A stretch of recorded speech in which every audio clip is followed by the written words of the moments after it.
রাসূল আখিরি জামানার পয়গম্বর মুহাম্মদুর রাসূলুল্লাহকে চারটি কাজ দিয়ে প্রেরণ করেন। এক নাম্বার হচ্ছেন ইয়াতলু আলাইহিম আয়াতি। আল্লাহর পয়গম্বর মুহাম্মদুর রাসূলুল্লাহ তার উম্মতের মধ্যে কোরআন তেলাওয়াত করবেন, উম্মতদেরকে কোরআন তেলাওয়াত করে শোনাইবেন। ভাইরা আমার, আল্লাহ পাক রব্বুল আলামিন এই কোরআনে কারীমকে এত সম্মান কেন দিলেন? তেলাওয়াতের কথা সর্বপ্রথম কেন বললেন? প্রসিদ্ধ সাহাবী হযরত উসাইদ রাদিয়াল্লাহু তাআলা আনহু কোরআন তেলাওয়াত করতেছিলেন, কোরআন শরীফ খুলে কোরআন তেলাওয়াত করতেছিলেন। তিনি এমন ভাবে কোরআন তেলাওয়াত করতেছিলেন, কোরআন তেলাওয়াত করতে করতে শুনতে পেলেন তার একটা ঘোড়া ছিল, ওই ঘোড়া কেমন যেন লাফাচ্ছে। একবার ডানে ছুটার চেষ্টা করে, আরেকবার বায়ে ছুটার চেষ্টা করে, একবার সামনের দিকে যেতে চায়, আরেকবার পিছনের দিকে যেতে চায়। কিন্তু তিনি দেখলেন আমার বাচ্চা তো বাইরে খেলাধুলা করতেছে, কখন যেন ঘোড়া ছুটে যায় আর আমার বাচ্চাকে পায়ের নিচে ফেলে মেরে ফেলে।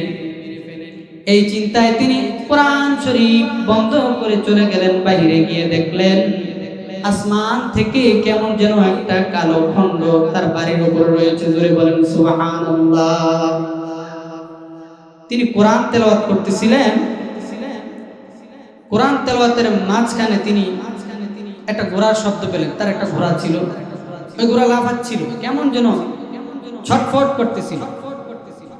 তিনি ভাবলেন আমার বাচ্চা তো বাইরে খেলাধুলা করতেছে, এই ঘোড়া যদি ছুটে, ঘোড়া আমার বাচ্চাকে হয়তো মেরে ফেলবে।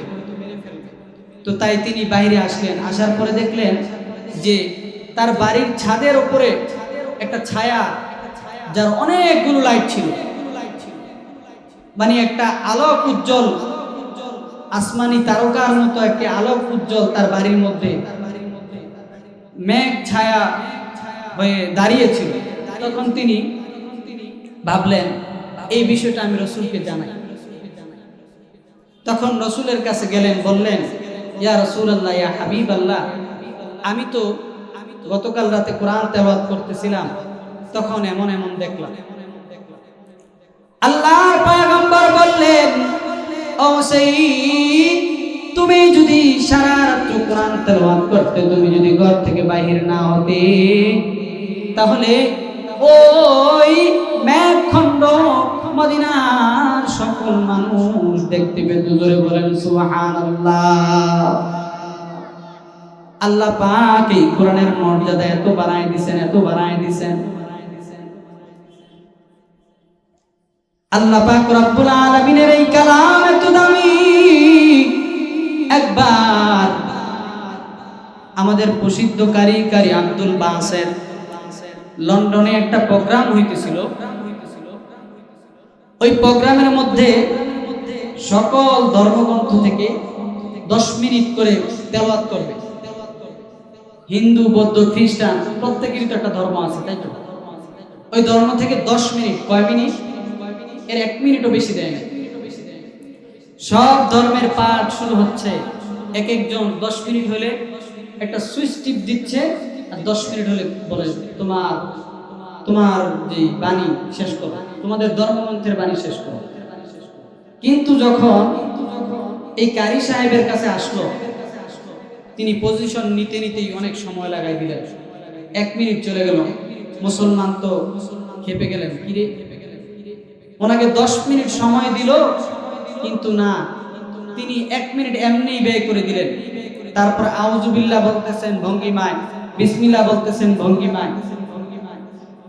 এইভাবে যখন তিনি আস্তে আস্তে করে তেলাওয়াত শুরু করলেন, যখন এইভাবে কানের মধ্যে হাত দিয়ে বললেন বিসমিল্লাহির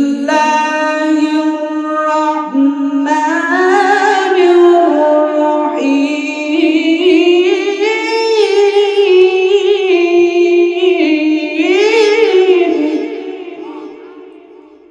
এইভাবে যখন কানের মধ্যে হাত দিয়া বিসমিল্লাহ বললেন, তামাম অনুষ্ঠানের সকল মানুষগুলো পাগল হয়ে গেছে।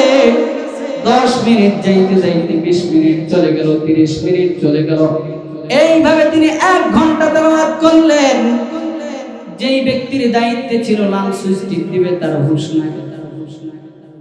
ওই মজলিসের মধ্যে 58 জন খ্রিস্টান মিশনারি যারা ছিল, তারা আব্দুল বাসেত সাহেবের তেলাওয়াত শুনে তার হাতে হাত রেখে লা ইলাহা ইল্লাল্লাহু মুহাম্মাদুর রাসূলুল্লাহ কালিমা পড়ে মুসলমান হয়ে যায়।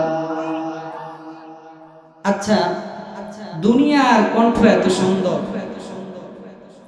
একজন কারি সাহেবের তেলাওয়াত শুনে মানুষ মুসলমান হয়ে যায়। তার দুনিয়ার ধ্যান ধারণা কোনো কিছুই নাই, একটু তেলাওয়াত শোনার কারণে। আল্লাহ পাক এই উম্মতের জন্য যারা জান্নাতি হবে তাদের জন্য এরকম পুরস্কার রাখছেন, বলেন না সুবহানাল্লাহ। ওখানে বিশেষ অতিথি থাকবেন, প্রধান অতিথিও থাকবেন, এমনকি একজন সভাপতি থাকবেন। বিশেষ অতিথি হিসেবে থাকবেন হযরত দাউদ আলাইহিস সালাতু ওয়াসসালাম।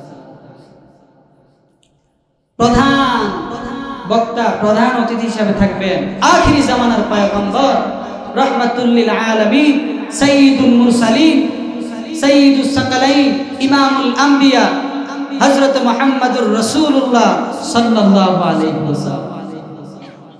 সভাপতির আসন গ্রহণ করবেন আল্লাহ পাক স্বয়ং নিজেই। জোরে বলেন আরে সুবহানাল্লাহ বলেন। হযরত দাউদ আলাইহিস সালাতু ওয়াসসালাম মধুমাখা কণ্ঠে বলবেন তাহা মা আনজালনা আলাইকাল কুরআনা লিতাশকা। এই কণ্ঠ শুনে জান্নাতি মানুষগুলো পাগল হয়ে যাবে। এই কণ্ঠ শোনার পর মানুষগুলো ছটফট করতে থাকবে, কেমন যেন পাগল হয়ে গেছে, হুঁশ নাই। মানুষগুলো এই সামান্য দাউদ আলাইহিস সালাতু ওয়াসসালামের কণ্ঠ শুনে পাগল হয়ে যাবে। তখন আল্লাহ পাক বলবেন, এর চাইতে আরো কিছু সুন্দর শুনতে চাও? জান্নাতি মানুষগুলো বলবে, ও আল্লাহ, এর চাইতেও সুন্দর জিনিস হয় নাকি? আল্লাহ পাক বলেন, একটু থামো। তখন আখির জামানার পয়গম্বর মুহাম্মদুর রাসূলুল্লাহ সাল্লাল্লাহু আলাইহি ওয়াসাল্লাম কে বলবেন, ইয়া রাসূলুল্লাহ, ইয়া হাবিবাল্লাহ গো, আপনি আপনার কণ্ঠ থেকে একটু তেলাওয়াত করে শোনায় দেন। আল্লাহর পয়গম্বর বিসমিল্লাহির রহমানির রহিম বলবেন, ইয়াসিন ওয়াল কুরআনিল হাকীম। সূরাতুল ইয়াসিন থেকে তেলাওয়াত করবেন। মানুষগুলো আবার পাগলের মতো হয়ে যাবে, ছটফট করতে থাকবে, বলবে গো কি শুনাইলেন? জান্নাতি মানুষগুলো এই তেলাওয়াত শুনে বেকুল হয়ে যাবে, আবার পাগলের মতো হয়ে যাবে। আল্লাহ পাক বলবেন, ও আমার জান্নাতি বান্দারা, এর চাইতেও সুন্দর কিছু শুনতে চাও? জান্নাতি মানুষ বলবে, এর থেকে আরো সুন্দর হয়। তখন আল্লাহ পাক নিজেই কোরআন তেলাওয়াত করবেন, বলেন সুবহানাল্লাহ। সূরাতুর রহমান তেলাওয়াত করবেন। কোন সূরা? একটু বলেন। সূরা রহমান তেলাওয়াত করবেন।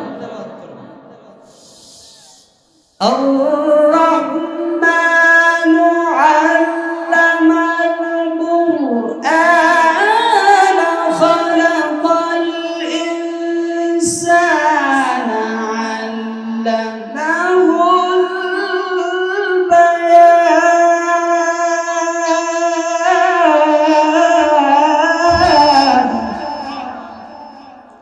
এইভাবে আল্লাহ পাক রব্বুল আলামিন সূরা রহমান থেকে তেলাওয়াত করবেন।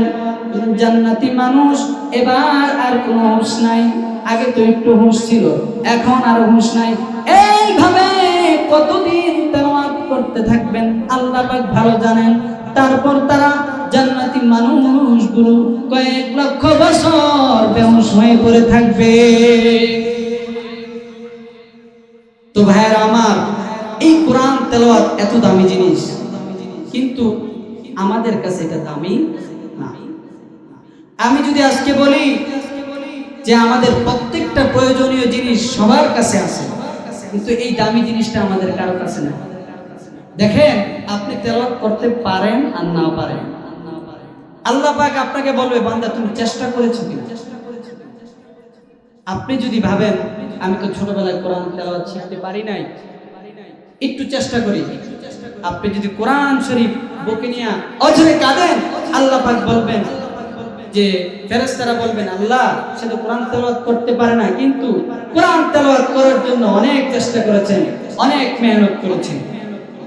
অতএব আমরা সকলেই চেষ্টা করব এই কোরআন তেলাওয়াত যেন আমরা সহি শুদ্ধভাবে শিখতে পারি। আল্লাহ তাআলা আমাদের সকলকে তৌফিক দান করেন। সকলে বলুন আমিন। ওয়া আখিরু দাওয়ানা আনিল হামদুলিল্লাহি রাব্বিল আলামিন। ওয়াসসালামু আলাইকুম ওয়া রাহমাতুল্লাহি ওয়া বারাকাতুহু।